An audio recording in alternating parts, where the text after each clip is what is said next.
आम इंसान के लिए इमोशंस हावी हो जाएंगे तो वो इंटेलिजेंट कैसे रहेगा। तो इमोशनल इंटेलिजेंस अगर मैं किसी लेमैन लैंग्वेज को समझाऊं, it is controlling your reactions to your emotions. कई बार कुछ लोग अगर आपने सुना हो तो बोलते हैं कि यार हमने तो गुस्से में बोल दिया, हम ना ऐसा मीन नहीं करना चाह रहे थे। तो क्या वो इमोशनली इंटेलिजेंट बंदा है? नहीं, क्योंकि वो इमोशंस में बह गया। If you are feeling very frustrated at office space and you are unable to take out और vent out that frustration, anger, just go to the washroom, put your hand like this and do a silent scream.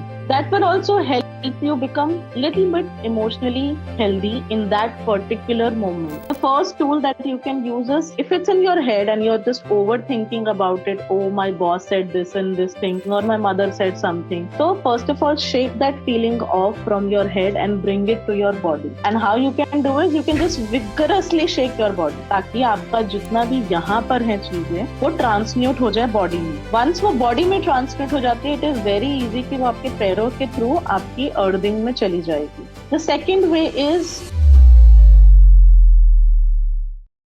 We always think about our health, we always take care of that, but it's all about physical health. What about our mental health and emotional health? We never think about it. If something happens, we think ये तो होता ही रहता है, अरे कोई बात नहीं, ये तो सबके साथ होता है, इसमें कौन सी बड़ी बात है, right? So today we are going to talk about emotional wellness. जितनी ज़रूरी हमारी फिजिकल हेल्थ है, उससे कहीं ज़्यादा ज़रूरी हमारा इमोशनली फिट होना ज़रूरी है। So what are the things we can do to improve our emotional health और इमोशनल वेलनेस, आज हम जानेंगे हमारे आज के एपिसोड में। तो आज की जो हमारी गेस्ट हैं उनका नाम है Vaishali and she is emotional wellness coach, tarot card healer. So आज हम जानेंगे वैशाली से कि इमोशनल वेलनेस क्या चीज़ होती है। So कहीं मत जाइएगा, please do watch our full episode. Hi Vaishali, I'm good. How are you? Fantastic and thrilled to be back on your show. Hello great. everyone. So कैसा लग रहा है? It's wonderful, wonderful. वही सारी memories भी वापस आ रही हैं. Last year वाली, when we were there on the live, it was so amazing to be on your show.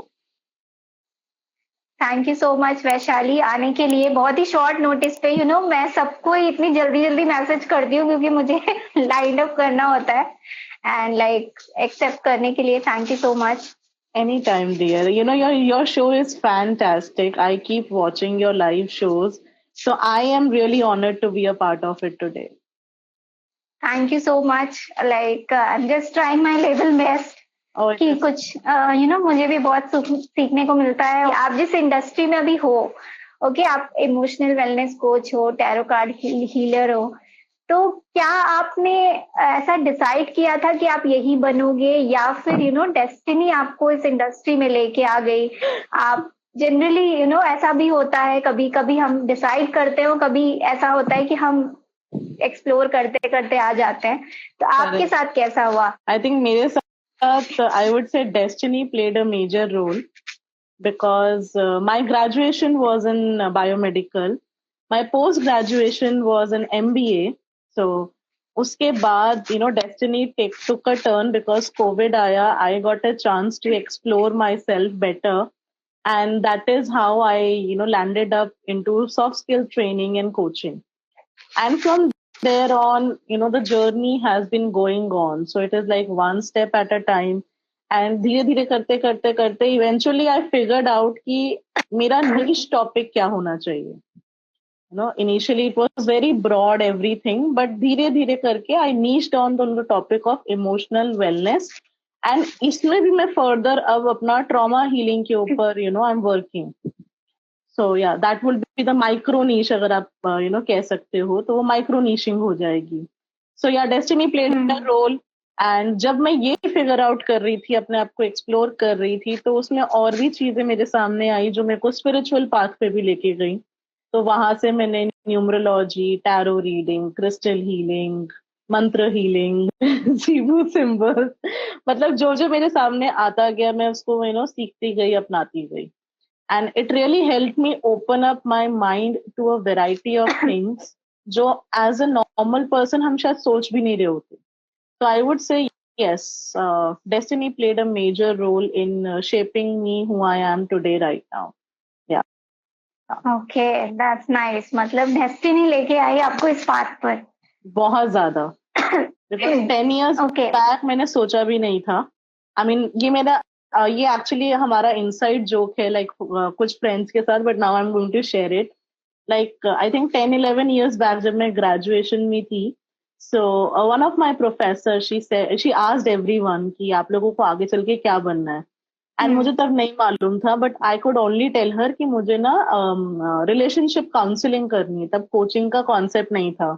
And after 11 years or so, I am actually doing relationship coaching, not counseling, but coaching, right? And I'm, one step into it, with the trauma healing and inner child work. So I'm one step into it. So, you just said something 11 years ago and now it's a part of your reality. So it feels good also.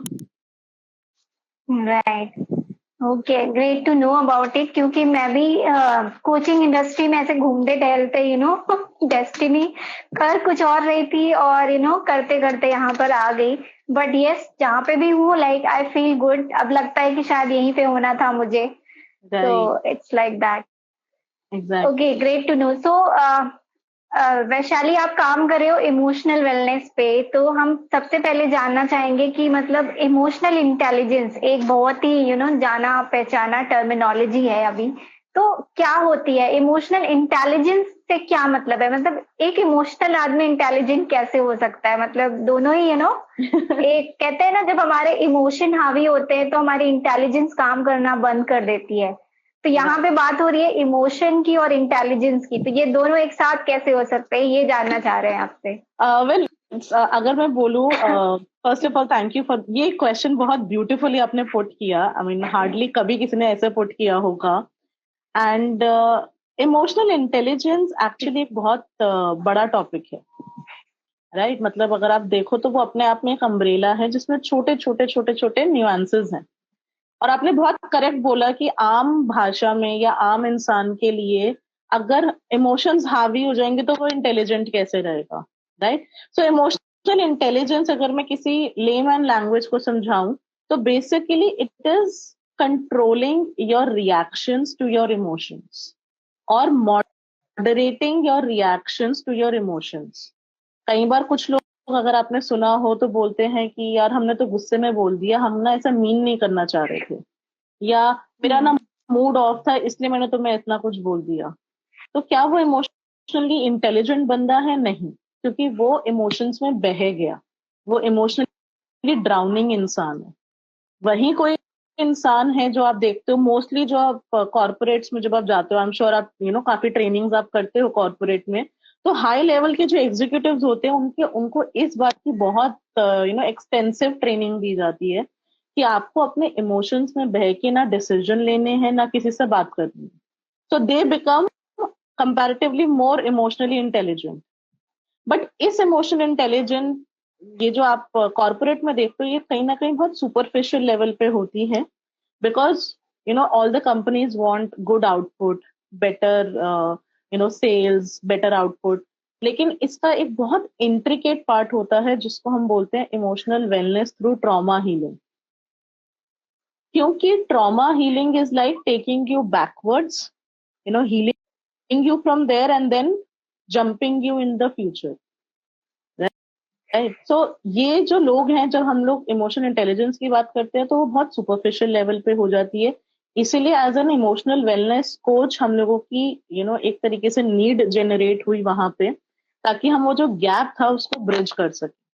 So that is where I jumped in to that opportunity, because I was seeing, and specifically I work with men a lot, because women के लिए there are so many platforms where they can go, they can talk, you have so many communities. But for men, there is none. And especially for, men in the category of 35 and above, they are suffocated to the T of it.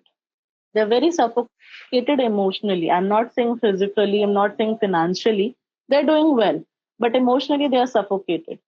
They don't have any control or any moderation over their own emotions. and that's why it is impacting their family life, parental life, life at their office, their business life, everywhere. Yeah. So we were talking about emotional intelligence. So that's how emotional intelligence plays an important role in your life. Okay, that's great. So like as a women कहते हैं कि women जो होती हैं बहुत ही ज्यादा emotional होती हैं, और हाँ शायद होती भी हैं, हम लोग होते हैं इमोशनल। और कई बार इमोशंस में मतलब कहते हैं ना, इमोशंस बहुत ज्यादा इतने ज्यादा आ जाते हैं कि कुछ समझ नहीं आता कि क्या सही है क्या गलत है। तो कैसे एक विमेन जिनके ऊपर इमोशंस ऑलरेडी इमोशंस बहुत ज्यादा होते हैं, वो कैसे एक डिसीजन मेकर, अच्छी डिसीजन मेकर कैसे बन सकती है? मतलब कुछ 4-5 पॉइंट आप बता सकते हो कि अगर कोई इतना इंटेलिजेंट नहीं है इमोशनली तो वो कैसे वर्क करके उस चीज को शार्पन कर सकता है, इमोशनली इंटेलिजेंट हो सकता है, specially women. Especially when I talk about women, last 1 year say I have been into a lot of women's circle to understand how the healing process works. Right, my friend, she's an amazing healer, and she's really helped us empower us with a lot of techniques that women can use to become emotionally better. Right. So number one is, first of all, when we say that women feel their emotions a lot, I think that is the best quality that a woman has. That is the core essence of a female, the feminine part of it, that you feel everything, you nurture, you grow everything, because without feeling you cannot nurture and grow, right? So feeling is an important part of it, but then if the feeling is too much in your head, then that creates a lot of problem. So the first tool that you can use is, if it's in your head and you're just overthinking about it, oh, my boss said this and this thing in front of so many people, or my mother-in-law said something, or my mother said something. So first of all, shake that feeling off from your head and bring it to your body. And how you can do is, you can just vigorously shake your body. जितना वो कहते हैं ना, झंझोड़ सकते हो अपने आप को, उतने झटके दो अपनी बॉडी को, ताकि आपका जितना भी यहाँ पर है चीजें वो ट्रांसम्यूट हो जाए बॉडी में। वंस वो बॉडी में ट्रांसम्यूट हो जाती है, इट इज वेरी इजी कि वो आपके पैरों के थ्रू आपकी अर्थिंग में चली जाएगी। That is one way. The second way is to spend some more time either doing activities that they love. To begin with, they can take out, if they say ki, oh, I don't have time, so they can just take out 5-10 minutes from their daily routine and do that activity, because that is going to produce the happy hormone, which is the oxytocin. And once they become happy, then they are better decision makers, right? Because women by birth ke lo ya by a lot of grooming ke lo, they are multitaskers. So they are programmed to do so many tasks at one time. And I have seen a lot of women excelling at multitasking. But we have to understand, this is the third point, that we have to understand that a human body is not meant for multitasking. We were meant to do monotasking, right?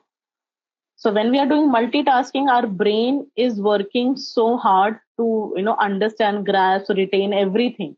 And because of that, if it doesn't happen, then it creates a stress in our body.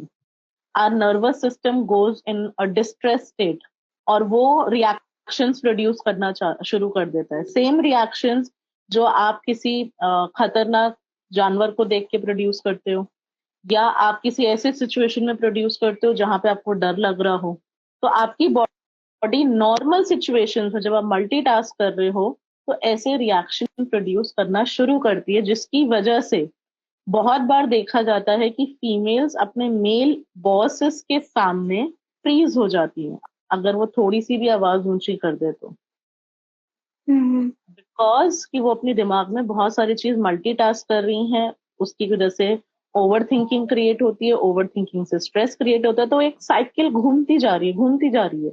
तो इसीलिए बोला जाता है कि you have to come back to the first step, यहाँ से shake of करके body में लाओ ताकि बॉडी से वो रिलीज हो सके, right? That is the primary step of it. The second one more activity that irrespective men and males or females, if you're feeling very frustrated at office space and you are unable to take out or vent out that frustration, anger, sadness, just go to the washroom, put your hand like this and do a silent scream. आवाज मत निकालो but चीखो ऐसे करके, so that you take out the energy in that brief moment, and then you can come back and sit down and do your work. That will also help you become little bit emotionally healthy in that particular moment. These are all the exercises I'm sharing which you can do for the moment. I cannot comment more because every female, every male has a different level of traumas attached. So we don't know how much the activity they will benefit or they will not, because some activities needs to be done in a long term area and under some supervision, right? Those are the activities which I'm not sharing right now, but these two activities can be done without any supervision, and they bring amazing results. I mean, I have personally done it on myself also. It has really helped me. If और कुछ नहीं कर सकते, go for yogas. Go for yoga. That will really move every muscle in your body. So you can go for that. I mean, these three things I would personally suggest for men and women both, that they can do if they are feeling emotionally blocked or clogged. Yeah. Okay, that's great. Nice to share. मतलब बहुत सारे लोगों को help करेगा ये. I hope so. Vaishali, like आजकल हम बात करते हैं मेंटल हेल्थ की, शायद इसके बारे में भी थोड़ा बहुत आप करते हो हीलिंग वगैरह, तो उसके बारे में जैसे कि कैसे किसी इंसान को पता चलेगा कि उसे कुछ प्रॉब्लम है ऐसे, क्योंकि हमारी नॉर्मल लाइफ में तो हमें पता नहीं चलता. हम सब काम कर रहे होते हैं, और जैसे आपने बोला इमोशनली ब्लॉक्ड, ओके, लगता तो है कि कुछ तो गड़बड़ है, लेकिन समझ में नहीं आ रहा है किसी को कि कैसे. तो कैसे एक इंसान को पता चलेगा कि कुछ इमोशनली कुछ गड़बड़ हो रही है, या फिर आजकल तो ये भी होता है कि लोगों के पास लोग नहीं है शेयर करने को, बताने को, या फिर कह सकते हैं ट्रस्ट वर्दी क्रेडिबल सोर्स जिससे साथ वो सब कुछ शेयर कर सके. तो कैसे वो ये सारी चीजें, एक तो एक्सरसाइज आपने बताई, इसके अलावा अब उन्हें कैसे पता चलेगा कि उनके साथ ऐसी कुछ प्रॉब्लम है या इश्यू है, और कैसे वो सब कुछ सही कर सकते हैं? Okay, I will quote another of my friend, Geeti over here. She shared it very beautifully, and I asked her permission before quoting this. When we, as females, now I'm saying as females, when we go and buy our cosmetics, तो वो लोग क्या बोलते हैं ना, वो लोग यहाँ पे ट्राई कराते हैं आपके सारे शेड्स को, टेस्टर्स को यहाँ ट्राई कराते हैं, and then you start comparing the shades, exactly what is happening in our life. When you start comparing yourself to someone else, that is one of the red flag that something is not going right within. The second thing is you end up choosing the same kind of shade every time. आप same shade, आप अगर आपको pink colour पसंद है तो आप pink का ही कोई शेड उठा के लाओगे, आप रेड नहीं लाओगे. या अगर आपको रेड पसंद है तो आप रेड का ही शेड उठा के लाओगे. तो आप क्या कर रहे हो, आप अपना ही पैटर्न रिपीट कर रहे हो. पैटर्न रिपीट हम कैसे समझते हैं कि फॉर एग्जाम्पल किसी को अगर एक कपड़ा ढंग से नहीं रखा, उस पर गुस्सा आ गया और उसको हर बार इसी बात पे गुस्सा आता है, तो उसको अपना रिविजिट करना है इनर चाइल्ड में जाके कि वो ऐसा क्यों कर रहा है. कहाँ पे उसकी लाइफ में कोई ऐसा इंसिडेंट हुआ था कि जहाँ पे उसको डांटा गया था या मारा गया था या कुछ टॉन्ट किया गया था, जिसकी वजह से वो चीज उसके दिमाग में, दिल में कहर कर गई है. Okay, so this is how you will understand कि okay, there is something going within me which is not helping me to grow or not helping me to go further. अगर मैं आजकल के बच्चों के हिसाब से बोलूं, सो अ लॉट ऑफ किड्स जो मेरे पास आते हैं, स्पेशली जब टैरो में आते हैं, तो उनका क्वेश्चन ज्यादातर पढ़ाई पे नहीं रहता, रिलेशनशिप पे रहता है। एंड उनका एक ही चीज होती है, मेरे लास्ट वाले ने भी मुझे इसीलिए छोड़ा था, मेरे उससे पहले वाले ने भी इसीलिए छोड़ा था, और अब ये भी इसीलिए छोड़ के चला गया है, तो मैं क्या करूं, राइट? तो वहां पे as a counsellor I counsel them that what is the problem with themselves. अगर आपको 3 लोग 4 लोग एक ही वजह से छोड़ के जा रहे हैं, अलग अलग स्टेजेस ऑफ योर लाइफ में, दैट मीन्स आपको कहीं ना कहीं उस एक पॉइंट पे काम करने की जरूरत है। अगर आप बेवजह बहुत ज्यादा गुस्सा कर रहे हो हर छोटी छोटी बात पे, तो वो भी आपका एक पैटर्न है that needs to be evaluated. तो उसके लिए जो मेरे मेंटोर ने मुझे सिखाया था वो था आपका इमोशनल जर्नलिंग, जिसमें आप क्या करते हो, यू टेक जर्नल, कोई भी जर्नल मतलब कोई भी नोटबुक ले सकते हो आप, उसको डिवाइड कर दो, उसमें सेक्शंस बना दो कि आज का दिन कौन सा है, उसके बाद आज में कौन से मेजर इवेंट हुए, उस मेजर इवेंट में आपने कैसे रिएक्ट किया, and fourth column will be कि आप कैसे बेटर रिएक्ट कर सकते थे, एंड फिफ्थ वुड बी कि आपने प्रेजेंट रिएक्शन क्यों दिया, उसने आपको क्या फील कराया, तो आपकी सारी फीलिंग्स वहां पर आ जाएंगी। And that is the way that you will understand. See, it's a long process. Pooja, we have to understand कि जब हम ट्रॉमा या इमोशंस की बात करते हैं, it's a long process, it is not one day work. क्योंकि as a man और as a women we have been storing a lot in our body, हम अपनी बॉडी में बहुत स्टोर कर रहे हैं। In fact I was meeting one of my client today, and this person complained of a lot of pain on this area. And I just asked, are you taking burden of some responsibility? And this person said yes. I said, is it yours? Bola, no, it's not mine, but I'm just taking it. A lot of time we take on the projected things on us कि वो हमारी नहीं है, लेकिन दूसरे ने हम पे प्रोजेक्ट कर दिए। So I just gave him 2 exercises to do कि अपने कंधे को ऐसे उठाओ और छोड़ दो, ऐसे ये करके ये ड्रॉप कर दो, and you will feel some tension getting release from here. अगर आप किसी कायरोप्रैक्टर के पास जाते हो, वो क्या करते हैं, वो आपकी बॉडी के ट्रॉमा पॉइंट्स में से ट्रॉमा खींचते हैं, and you feel oh my God, यहाँ में पहले क्यों नहीं आया, कि क्यों नहीं आई, राइट? तो अगर हमको अपना पैटर्न समझ में आ जाएगा तो हमारे लिए डिसीजन मेकिंग बहुत सिंपल हो जाती है, right? And that is how we will understand, but it's a practice, मतलब हमको डेली अपने आप को पुश करना पड़ता है। आई हैव सीन पीपल जो एक हफ्ते के बियॉन्ड नहीं पुश कर पाते, फिर आपको उनके साथ बैठना पड़ता है, उनको कुछ एक्टिविटीज देनी पड़ती है, कुछ इंटरेस्टिंग चीजें करानी पड़ती है उनके साथ, depending from person to person, right? And slowly you will start understanding the things. Okay. So it's a long process.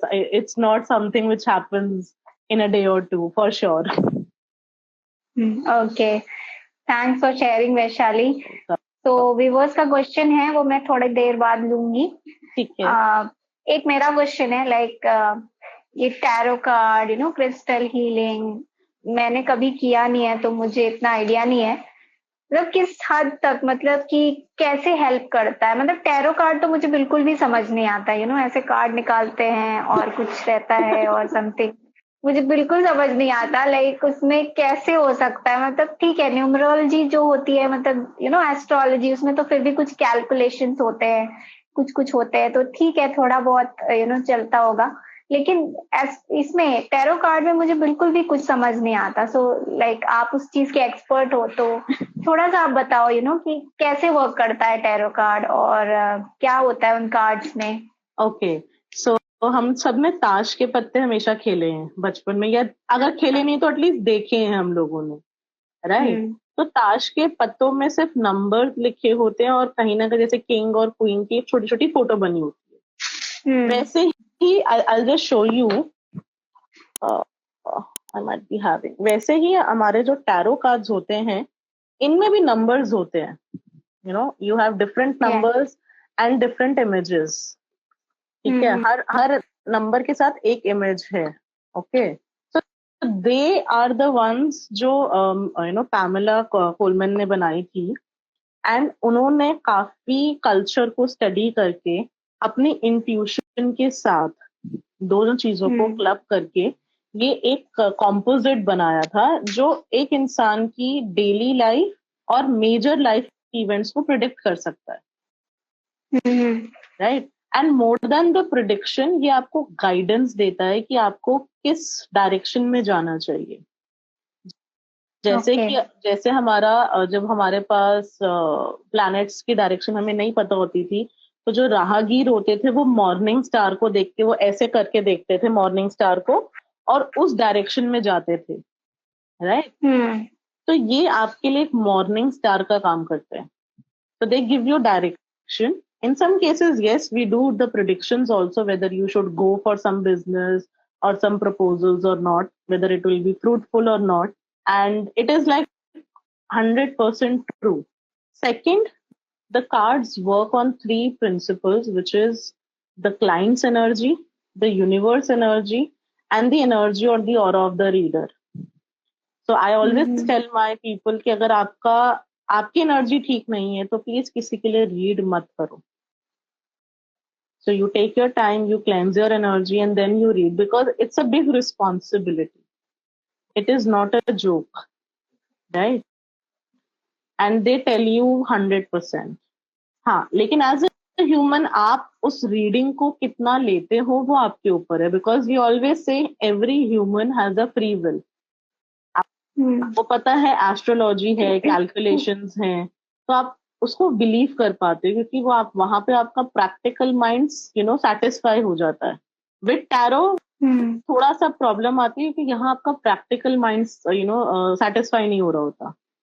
तो वहां पे लोगों को वो रीडिंग्स लेने में प्रॉब्लम आती है ना, right? Okay, yeah, so that is tarot.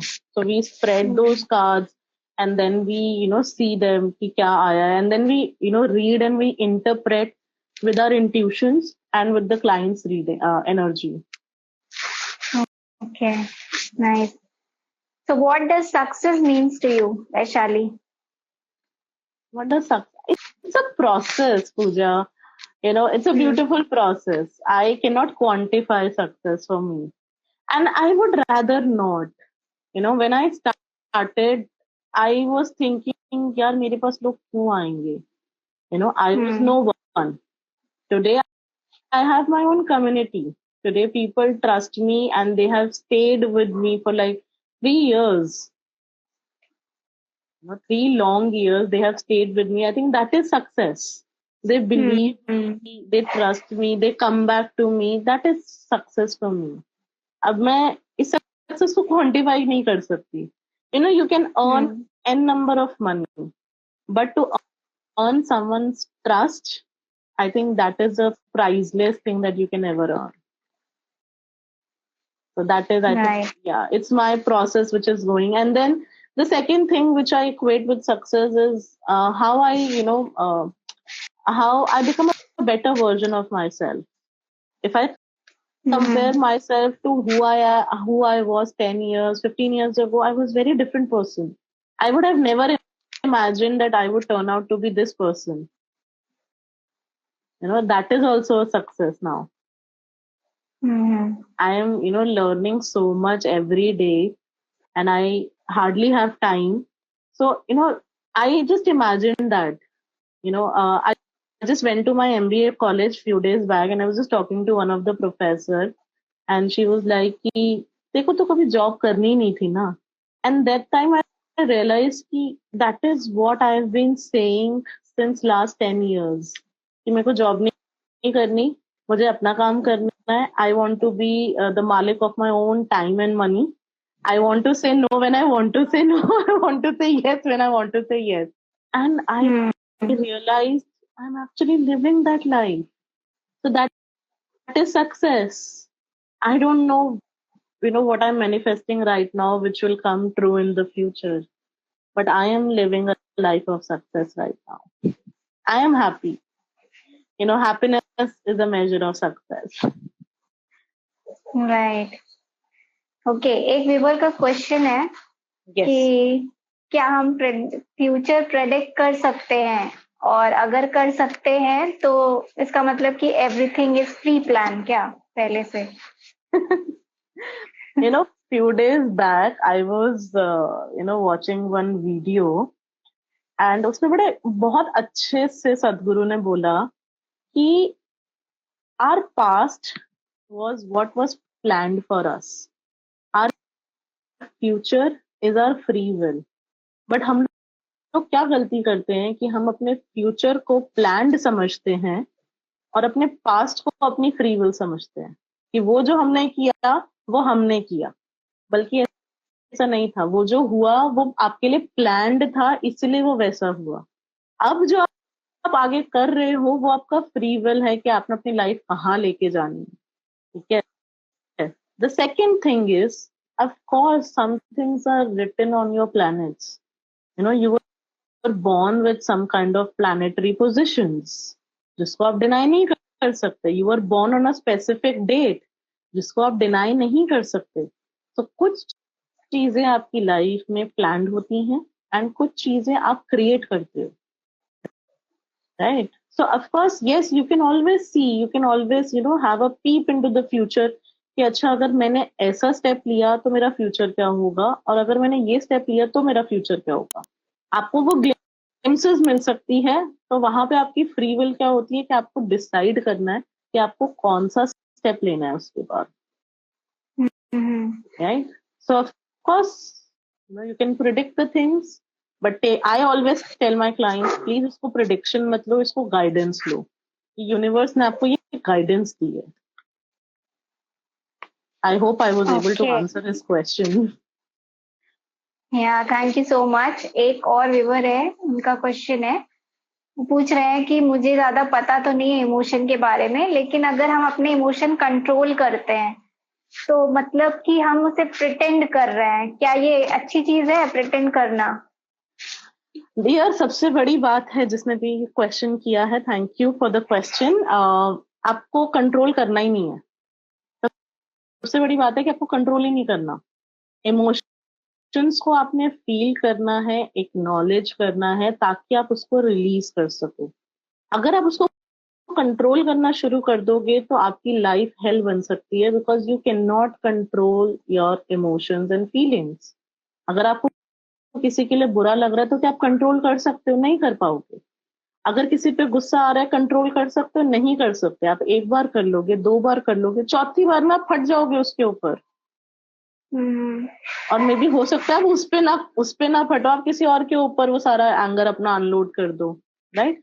So emotions को कंट्रोल मत करो, रादर उनको अपनी बॉडी में मूव करो ताकि आप उनको रिलीज कर सको हेल्दी वे में.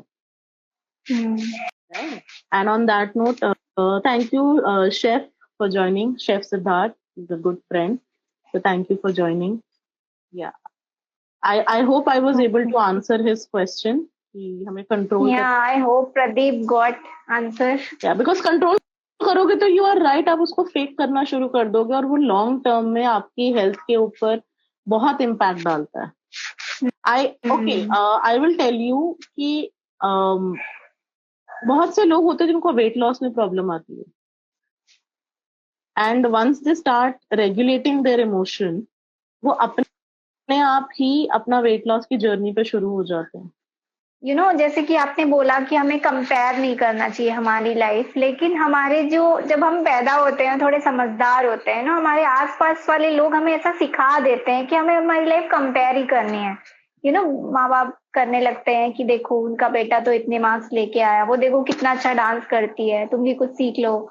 ऐसा करते करते इट्स अ पैटर्न, जो आप बोल रहे हो, हमारी लाइफ की आदत बन जाती है कि हर चीज हम कंपेयर करने लगते हैं, छोटी छोटी चीजें, इवन आपका फ्रेंड अगर उसे अच्छी जॉब मिल जाती है, आपको नहीं मिली, तो आपको लगता है यार कि मैं बेकार हूँ, पढ़ाई नहीं हुई मेरे से कम नंबर लाता था, कैसे पास हो गया, या फिर कैसे हो गया ऐसा। तो कैसे विमेन्स के साथ भी ऐसा होता है, और शायद विमेन्स कुछ ज्यादा ही करती हैं, आई गेस, थोड़ी मैंने ऐसा सुना है कि थोड़ा जेलसी भी होती है लड़कियों में, आई डोंट नो, मुझे नहीं पता कितना रियल है ये, क्योंकि मैंने कभी फील नहीं किया ऐसा। तो ऐसा बोलते हैं, तो विमेन्स के लिए कुछ एडवाइस करना चाहोगे आप कि मतलब ऐसी कंपेयर, जैसे तो आपने बोला कंपेयर नहीं करना चाहिए, लेकिन अगर ये क्या बोल सकते हैं कि हमारी आदत हो गई है, हम पता होता है हमें कि नहीं करना चाहिए, ऐसा सही नहीं है, लेकिन फिर भी अननोइंगली कहीं ना कहीं ये इमोशन आ जाते हैं हमारे माइंड में, हम कंपेयर करने लगते हैं, अगर किसी के साथ अच्छा हो रहा है और हमारे साथ नहीं हो रहा है, तो हम क्वेश्चन पूछते हैं कि हमारे साथ ही ऐसा क्यों हो रहा है, हमने कौन से पाप किए हैं ऐसा। तो इसके लिए कुछ आप बोलना चाहोगे? करेक्ट। एक्चुअली मैं यही कहना चाहूंगी कि there is a concept of personality and projected personality. तो प्रोजेक्टेड पर्सनालिटी इज व्हाट, कि हमारा आउटर एनवायरनमेंट हमको क्या क्या चीजें बता रहा है जिसकी वजह से हम अपनी पर्सनालिटी फॉर्म कर लेते हैं। अगर आपने जैसे पेरेंट्स का कॉन्सेप्ट उठाया, तो they are from the era where they were fighting to survive. अगर आप बेस्ट नहीं हो तो आप सर्वाइव नहीं करोगे। उन्होंने वही देखा है, so we can't blame them to give us something which they haven't seen. But in our time we are seeing a lot of different things जो उन्होंने शायद ना कभी सोचा होगा ना कभी देखा होगा, तो उनके लिए भी नए कॉन्सेप्ट्स आते हैं, right? So the first thing is always remind yourself कि आपकी पांचों उंगलियां सेम नहीं है। So how can 5 people in the same house be same, right? And then secondly, remind yourself of the story of tortoise and hare, कि आपको किसी से आगे या पीछे नहीं जाना, आपको साथ में चल के प्रॉब्लम्स का सोल्यूशन निकालना है, right? Okay, so thank you so much Vaishali हमारे शो पे आने के लिए और इतनी सारी चीजें। आप कुछ बोल रहे हो, आपकी आवाज नहीं आ रही है। saying you're most welcome dear. Okay, बहुत ही अच्छा लगा, और बहुत सारी चीजें, क्योंकि टाइम थोड़ा कम है तो हम ज्यादा बात भी नहीं कर सकते हैं यहाँ पे, पर डेफिनेटली ऐसे छोटे छोटे सेशंस हम करते रहेंगे और आगे भी बहुत सारी चीजें हमें सीखने को मिलेगी। Please try and figure out your patterns. It's not difficult, it is not difficult to understand your own patterns. It's just कि आपको थोड़ा अपने लिए टाइम कमिट करना पड़ता है। You have to sit with yourself and you have to start writing things down to understand a lot of things in your life. Once you do, you are thorough with the first step, then you can go to person seeking help, because that will give you more clarity कि आपको help चाहिए कहाँ पर है। Otherwise you will go blind कि मेरे को कहाँ help चाहिए, right? So make a plan for your own self, only then it will be fruitful to go to any other person, right? So regulate your emotions, do the exercises that I've mentioned, and जो भी बाद में भी देखेगा, please do it, and you can always come back to Pooja or me and tell us your experience on the same. So दोस्तों, कैसा लगा आपको हमारा आज का एपिसोड? आई होप आपको बहुत सारी चीज़ें नई पता चली होंगी इमोशनल वेलनेस के बारे में, और आपको कुछ एक्सरसाइजेस भी पता चली होंगी, and you are going to do this. अब आपको 3 चीज़ें करनी है। पहला, अगर आप हमारे चैनल पे नए हैं तो हमें सब्सक्राइब एंड शेयर कीजिए। दूसरा, आपको लगता है कि ये एपिसोड किसी की हेल्प कर सकता है तो प्लीज़ डू शेयर इट, क्योंकि शेयरिंग इज़ अ केयरिंग, और आपकी एक कॉन्वर्सेशन किसी की लाइफ चेंज कर सकती है। और तीसरा, कमेंट में हमें बताइए कि कैसा लग रहा है आपको हमारा एपिसोड, और आप नेक्स्ट किसे देखना चाहेंगे, क्योंकि आपके कमेंट्स और आपका प्यार हमें इंस्पायर करते हैं कि हम और लोगों को मिलें और अच्छे गेस्ट हमारे शो पे लेके आएँ। So please do subscribe us and share, और हम मिलेंगे आपको हमारे नेक्स्ट एपिसोड में। तब तक के लिए कीप वॉचिंग।